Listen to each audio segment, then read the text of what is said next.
South Australia's unemployment rate remains the worst in the nation with the latest figures released today. And yet another Adelaide company has confirmed it will be axing jobs. Rory McLaren is live at North Plympton, and Rory, a business there has decided to close rather than face an uncertain future. Yeah, that's certainly right, Brenton. Manual Engineers here at North Plympton has decided to close completely its owners, suggesting that the future for the business was so bleak given the state of the construction industry, it was better to close now rather than get into strife later and leave his staff worse off. So around 60 people who work here will soon be looking for new jobs. Just, I suppose, the timing of it around Christmas is sort of, but apart from that, you know, what can you do? There's not a lot of jobs out there. A lot of people got houses to pay off and whatever. So yeah, it's going to be hard for a lot of people. It's pretty sad. A lot of the contracts are going overseas. They should be kept here.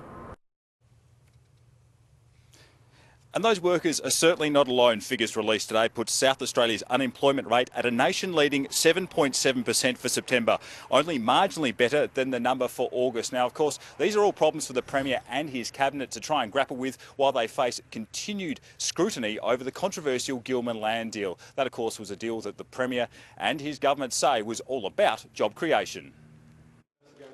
Tom Koutsantonis has been chastised for using foul language. But today it was his conduct under questioning from ICAC Commissioner Bruce Lander that was drawing the attention.